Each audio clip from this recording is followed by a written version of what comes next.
Hello, I'm Guillaume Deffuant, and in this short video, I'm presenting my contribution to the special issue of JASSS, celebrating the 20 years of the bounded confidence models.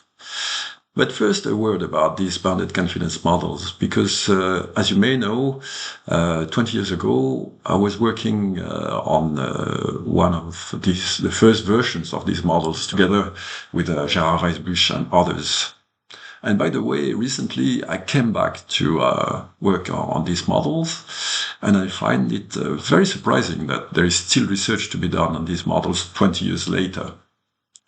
By the way, the contribution of Rainer Exelmann in this special issue of JASSS also shows that there is still research to be done on them. However, I decided to make a paper about another model in this special issue. The first reason is that my work on the recent work on the bounded confidence models was not ready to be published. But the other reason, more deeper reason, is that I wanted to talk also about how we use the models, not only about the models themselves.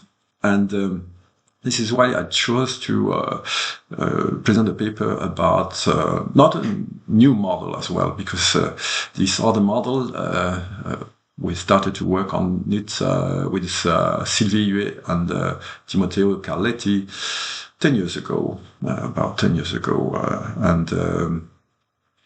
This model is a bit unusual, first, because the agents have opinions about themselves and about the other agents, and they modify their opinions about themselves and the other agents when they interact together.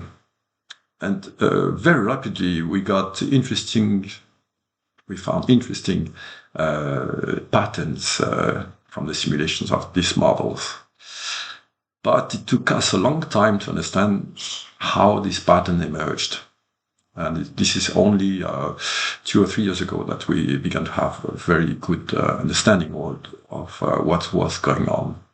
And by the way, in this work, Thibault Roubin has been crucial. The help of Thibault Roubin has been crucial.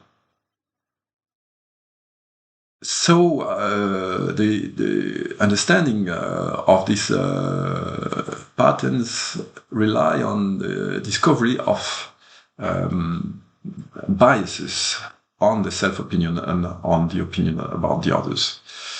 And this bias emerges for very, very robust reasons. And this is why we asked ourselves whether this bias could exist also in human subjects, not only on virtual agents.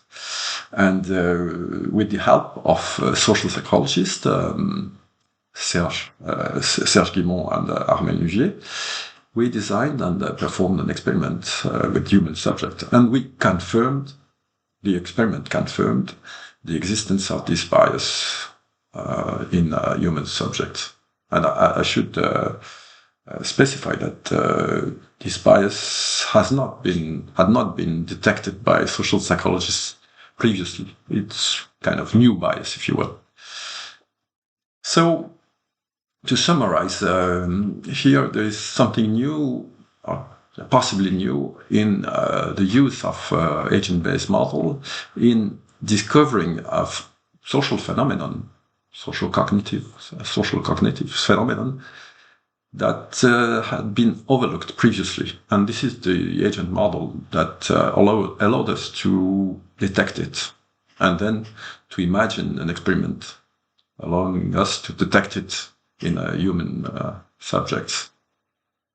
I find this way of using agent-based models interesting and promising for the future. And this is why I wanted to put it in this special issue of JASSS. But let me know what you think.